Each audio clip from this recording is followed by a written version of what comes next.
Alhamdulillah, assalamualaikum. Sehat Pak. Ya gini lah Pak.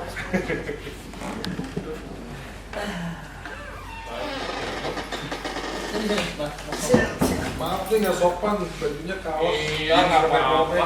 Orang lagi main, nggak apa-apa. Lagi main di mana? Lagi main di mana? Di Jakarta muter-muter. Terus janjian deh sama dia nih. Si Akang. Ya udah kesini aja, katanya ya udah nggak pakai persiapan segala. Udahlah apa adanya. Jadi Pak Wakil Bupati Iya. kunjungan dari Pak Krisna ketemu Pak Wakil Bupati Iya. Purwakarta nih. Sekali Iya. lagi buat iklan YouTube nih kita. Oh gitu. Nggak lihat dari TV kan sekarang bisa Langsung ya. langsung. Aslinya sama. Sama ya. Cakapan aslinya. Alhamdulillah.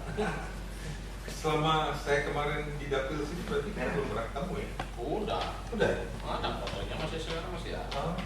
Udah digedein sama saya. Apa posisinya apa? Saya dulu masih pemborong. Oh, Yang bikin pagar, bikin apa ini saya. Semuanya Bapak. Main macam saya. Oh iya. Waktu itu kan kunjungan dengan PKB kan. Iya. Jadi nggak ada fotonya. Udah pernah. Selalu lihat terus. Iya. Saya Air minum, peko, eta. Hah? Kita. Sambil jalan. Di situ. Aduh. Jadi Kita mah gini aja, kalau sore kayak ini aja. Tadi habis acara kan banyak. Capek, tinggal istirahat dulu di sini. Jadi saya kalau pulang di kantor ke sini. Ini berarti rumah dinas Enggak, bukan. Oh, dinas sebelah sana. pribadi. Iya. ini lukisannya keren Bang.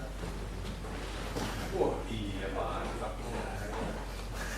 Biasanya ini mau dibawa nih, Pak, ini mau diminta udah saya kasihkan, tapi belum di ini. Kalau mau bawa nggak? Hah? Bawa? Mau gue? Coba dulu, ntar kalau gue udah punya rumah di sini. Oh my god, keren banget. Ini sumpah keren. Siapa lukisnya ini? Eh?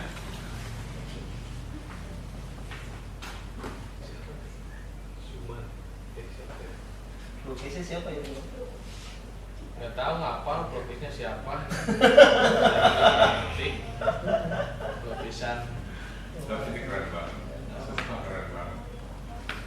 Jadi digoda antara bidadari dan para jin. Dia menyebut apa? Iya. Gimana mau jelasin Jadi dong? orang Ya kan? ini kalau anak-anak di sini nggak pada berani kalau sendiri. Karena Lihat ini ya. lihat ini, Ah. saya juga seneng. Kalau saya sih sendiri berani. Kalau anak-anaknya mungkin ilmunya bukan belum pas kayaknya ilmunya. Masih banyak dosa. Masih banyak. Kalau saya kan udah umurnya hampir setengah abad Ya ya. udah banyak tobat ya. Udah banyak tobat. Tapi ini bagus banget. Ini orang betapa digoda sama siluman, sama bidadari, mungkin itu siluman cantik. Tapi ini kan nggak ini dia. Ya, nggak bergeming. Tetap dengan Jadi pendiriannya. Bang Krisna hari ini ketemu sama Pak Wakil Bupati ya. Iya. Akhirnya ketemu juga. Video callan terus tadi. Iya. Akhirnya ketemu juga. Jadi selama jadi artis pengalaman Bang Krisna harus jadi anggota DPR RI, sekarang balik lagi jadi artis gitu. Gimana tuh? Ya gitu lah. Dinikmatin aja. Gimana sekarang job banyak? Belum lah. Belum? Kan masih pandemi. Masih pandemi. Iya, belum banyak produksi, belum banyak.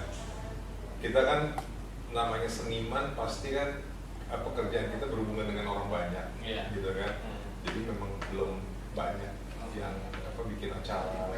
Dan kalaupun bikin acara juga masih banyak keterbatasan protokol kesehatan itu Iya. benar-benar harus dijaga. Jadi belum banyak acara. sekarang kan kalau ada acara apalagi Jakarta kan kena sanksi. Iya. Seperti anak saya aja kuliah sekarang kan kemarin lulus di sana ternyata kan masih nanti mulai kuliahnya juga melalui ini di apa online itu. Online ya. Sampai kapan tuh ya? Iya. Kuliah dan sekolah tuh sampai 2021 Januari. ya. Mudah-mudahan cepat berakhir lah pandemi ini karena kan mengganggu semua sektor. Kalau di Purwakarta gimana Pak? Di Purwakarta pasang surut. Pasang surut. Sama pasang surut. Kemarin kita ada 37 turun ke 20 udah pada pulang. Tadi pagi naik lagi 32 gitu kan.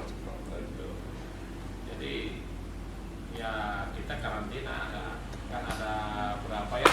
Ada berapa tempat yang khusus kita jadikan untuk ya diisolasi. Iya. Satu ya di Ciwareng, terus ada di Rumah Sakit Boyolali, dan ada di Rumah Sakit Tentara, Rumah Sakit Gunung Jati. Itu memang dikhususkan untuk penderita COVID. Ya, dikhususkan untuk yang kena yang kena virus corona itu kan. Ya, Positif itu Pak ya? Ya, yang positif. Sekarang kita tiap hari itu berbagai penyuluhan terus-terusan gitu. Melalui pembagian masker segala macam lah. Jadi memang kegiatan semuanya terfokus sama corona dulu ya. Iya. Memang kalau ada kegiatan apa-apa. Semua orang sekarang memikirkan kapan berakhirnya gitu kan, karena kita ini kan pengen bebas kemana-mana kan. Iya. Sekarang mau rapat juga melalui video Zoom juga terus, apalagi untuk cari pekerjaan orang-orang masyarakat kita kan. Iya. Untuk ke Jakarta nggak bisa gitu kan. Jadi akhirnya ya di rumah aja kan gitu. Banyak pengangguran kan. Iya. Banyak perusahaan juga yang udah gulung tikar, ya kan. Gimana mau dapat kerjaan kalau banyak yang gulung tikar? Tapi dunia artis mungkin masih punya uang tabungan ya masih bisa jalan lah gitu kan. Ya begitulah, uang tabungannya yang kepake juga lama-lama Iya. kan. Arti kata uang tabungan ada, tapi pemasukan nggak ada, kan akhirnya kan Iya, tergerus akhirnya juga juga, lama-lama, iya. gitu ya kan. Tadinya buat masa depan, Iya, sekarang buat pakai makan sekarang buat gitu sekarang, kan. seperti itu. Iya. Sama. Belum banyak produksi juga belum banyak, sinetron tuh baru 1-2 aja, Iya. yang biasanya ada puluhan gitu, belum pada berani. Kalau dulu nyanyi ya, Iya. pertama nyanyi kan gitu. Sekarang dunia film kan udah diramakan gitu. Sinetron. Sinetron. Nyanyi juga belum ada ini panggilan-panggilan, Iya. baru mulai kalau nggak salah insya Allah bulan depan lah, itu juga nggak di Jakarta, dari Palembang. Sama itu juga buat pilkada juga. Oh gitu. Buat pilkada Ya pilkada sekarang kan yang serentak nanti di Desember kan. Desember tuh Desember. kan? Desember. Pilkada yang serentak 200 kabupaten, kota dan provinsi itu 200 lebihan itu. Iya. 200 daerah yang pemilihan langsung tahun ini gitu. Di tengah-tengah pandemi corona ini. Ya tapi kan ya sudah ditentukan apa boleh buat kan. Siap nggak siap? Siap. Ya mungkin nanti TPS-nya apa panitianya door to door ke rumahnya masing-masing, apa Dibikin ini lah, dibikin new normal. bikin new normal, Iya. antriannya sedemikian ya protokol kesehatannya diatur gitu kan, nanti mungkin gimana nanti pelaksanaannya KPU. Begitu aja kemarin banyak yang nggak hadir Pak.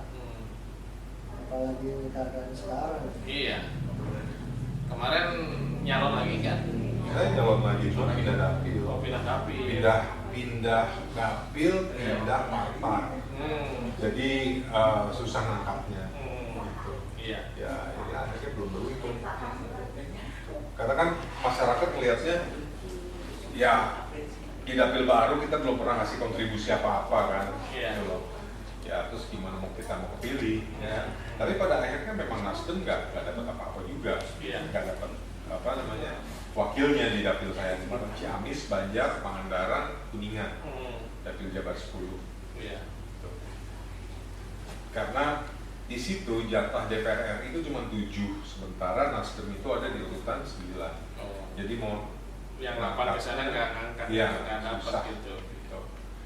Nah, saya mau pertahankan di sini ternyata dipakai sama ketua DPW-nya, Pak Iya. Saan Mustafa. Hmm. Gitu. Ya saya harus ngalah lah namanya Iya. ketua DPW kan.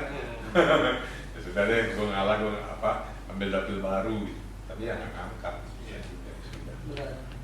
Berat. Berat kalau pindah dapil. Berat sepertinya. Kalau waktu tahun 2014 itu benar, kenapa PKB bisa ngangkat waktu itu? Karena menurut saya itu salah satunya adalah faktor Rhoma Irama, gitu. Itu benar-benar apa namanya booming banget kan PKB mengusung Rhoma Irama. Itu di grassroots tuh mereka tuh happening banget. Iya. Gitu. Wah PKB Rhoma Irama. Jadi kitanya juga kena imbasnya. Yang pertama, yang kedua kemarin tuh sinetron saya anak-anak manusia tuh lagi booming banget. Iya. Jadi saya tuh ini kayak dapat promosi gratis kan di TV kan. Gitu. Jadi setiap kali saya kemarin apa jalan tuh kampanye, ya udah nggak ada yang namanya apa namanya orasi-orasian, nggak ada, malah kayak jumpa fans aja udah. Ya kan lihat sendiri kan, apa cuman foto-foto, suruh nyanyi, ya gitu-gitu aja udah. Ya alhamdulillah gitu. Jadi memang ada, kalau seniman tuh ya mau nggak mau karena kita udah dikenal publik, faktor-faktor X seperti itu memang kita butuhin. Ya, betul. Ini teman saya Sahrul Gunawan juga udah jalan di Iya. Bandung, Kabupaten Bandung. Ya intinya mah takdir. Takdir. Saya pun nggak berpikir untuk mencalonkan jadi wakil bupati. Iya. Dulu itu happy saya itu di pemborong, di pengusaha, saya itu happy. Tapi dengan nasib dan takdir berkata lain, Betul. berapa bulan saya katanya harus ikut kontestan pilkada, ya akhirnya saya mau tidak mau ikutan, ya alhamdulillah terpilih lah gitu. Tapi itu pun tidak ada mimpi, tidak apa-apa. Saya langsung saya sama atasan saya, kan saya kepala desa kan, saya itu kepala desa sudah mau 2 periode. Kalau desa di mana? Di Tajur Sidang saya. Masih Gunung Parang. Oh, iya. Gunung Parang. Makanya kalau pagi, kalau siang kita jalan-jalan ke sana ya. Nah, Mantap. makanya Agendakan lagi.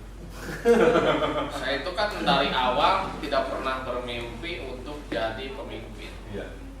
Karena apa? Saya mulai jadi RW itu, saya pernah jadi RW 7 tahun. Oh iya. Rukun warga 7 tahun saya. Saya pas di kampung, begitu pindah, kan saya tadi ikut sama mertua, rumahnya di pinggir rumah mertua, pindah lagi ke tempat kampung halaman saya di daerah Cipariung, ya di atas Danau Jatiluhur itu di pinggir situ. Seru banget. Iya. Nah, di situ saya Belum pernah sih. Belum. Nanti deh. pindah 2 bulan, saya di situ ada pemilihan RW.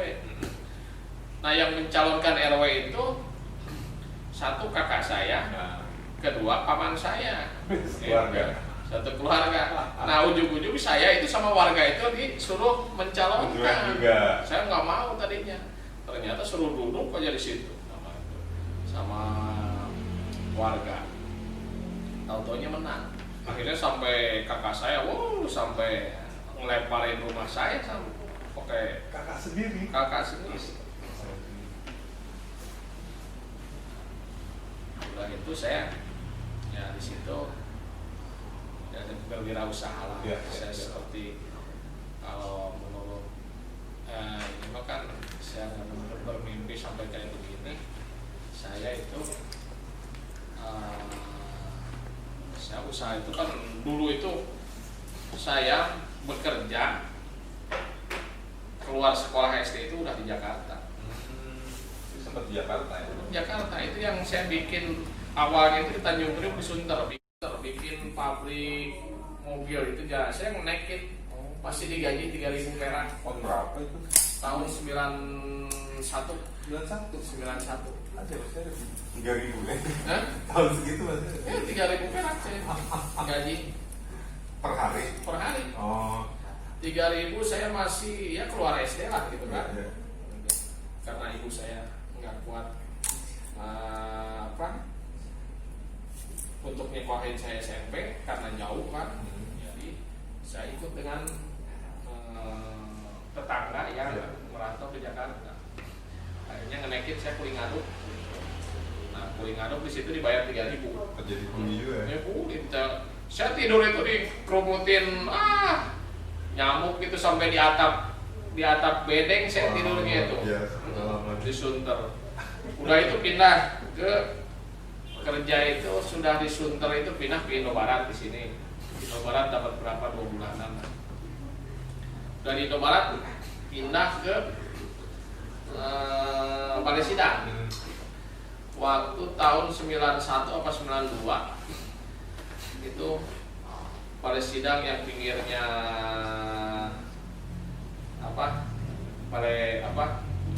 gedung MPR DPR. Dan di sini ada apa? Kalau sekarang mah JCC ya. Oh, iya.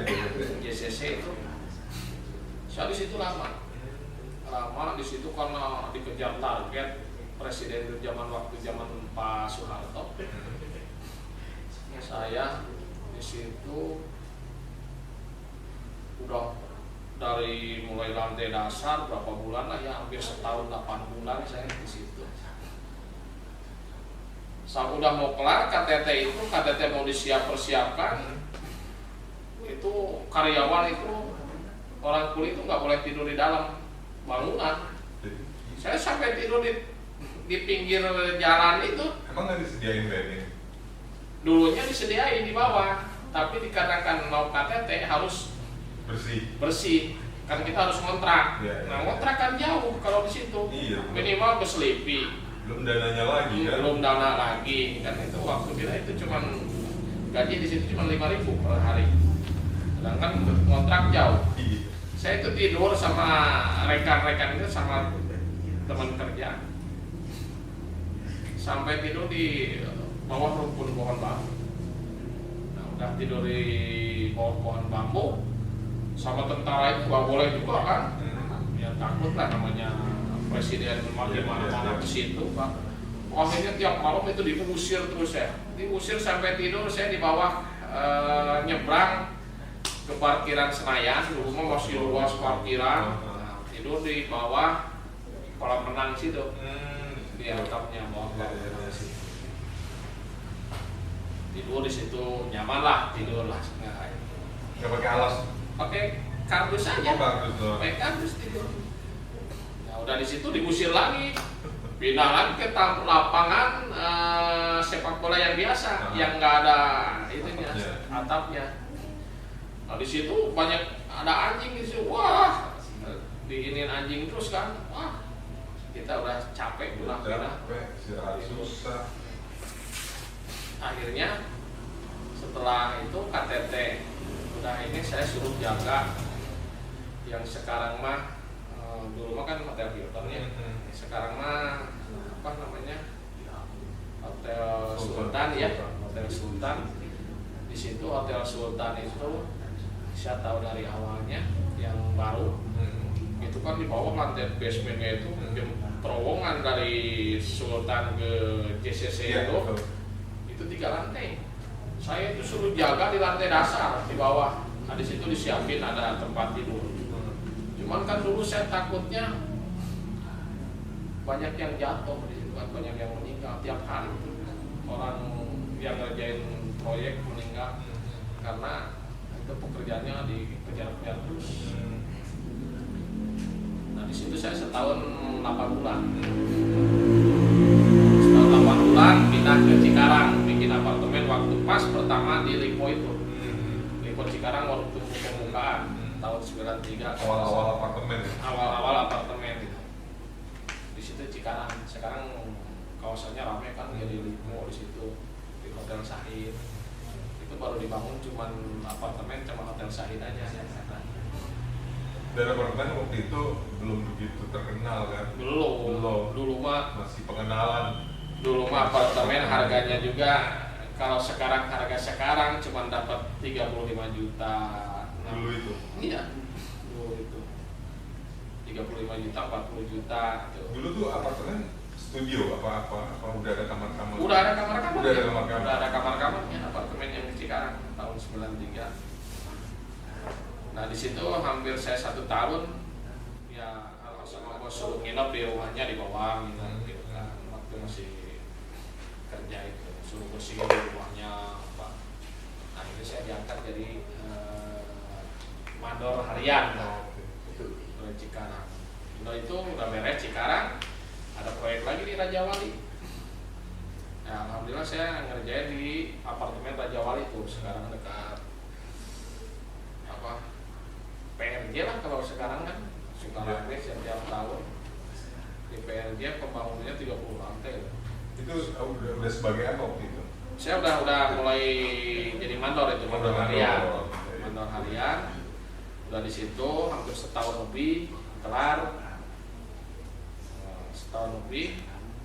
Nah, dapat lagi saya ikut PT Tata Mulia. Di pindah lagi, dapat lagi proyek di Mangga 2 Hotel Ibis gitu. Sama apartemennya. Di situ kan ada Hotel Ibis dan apartemen. Nah, 2 bangunan itu dapat sama perusahaan yang saya ikut. Masih mandor. Masih mandor harian. Itu namanya PT Tata Mulia. Ya alhamdulillah saya mulai berkembang di situ.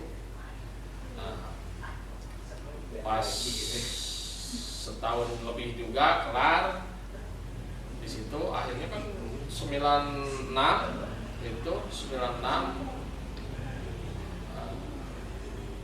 kita udah mau kelar. 97 krisis moneter kan? Iya betul. Krisis moneter. 97, 96 akhirnya kan perusahaan banyak op semua, hampir op lah. Padahal PT Tata Mulia mau mengerjakan di daerah Sudirman. Saya udah dikirim. Apartemen juga? Bukan, perkantoran. Perkantoran. Itu lantai basementnya aja 6 lantai ke bawah. Saya udah dikirim ke situ karena saya kan dulu itu spesialis yang bocor-bocor itu di grouting pakai ya ada alatnya soda api apalah gitu ya. Jadi kalau ada apa dinding tembok yang bocor saya yang ngerjain sama karyawan. Yang situ akhir krisis moneter kita pindah ke Serang, ikut pelaksana yang keluar dari PT Tata itu karena udah nggak ada kerjaan, ikut di Serang dapat berapa 6 bulan mungkin ya. Di situ udah kelar krisis moneter, udah nggak tertahan lagi, akhirnya saya pulang kampung Ke Purwakarta. Pulang kampung 97 ya. 97. Nah, situ kan bingung kerjaan, mau kerja apa gitu kan. Iya, betul. Kita bingung. Akhirnya saya kredit motor dari teman nerusin lah ya. Nah, ngojek gitu dulu. Saya pengalaman ngojek berapa 2 tahun ngojek. Itu dulu Cilalawi Panjenengan ngojek gitu kan dulu. Kalau dulu kan belum ada angkutan mobil kan.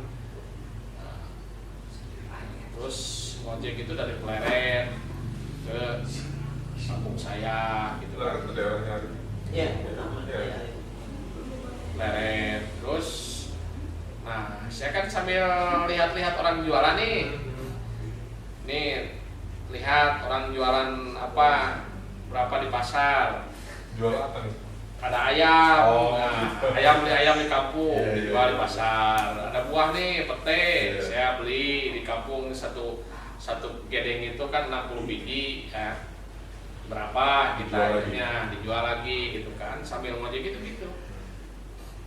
Kalau ayam gitu kan dijualnya ke pasar, ayam di Pleret gitu. Ya, lumayan gitu. Ada pemasukan tambahan. Ada pemasukan tambahan. Sambil ngojek. Nah, itu ya cukup untuk makan aja.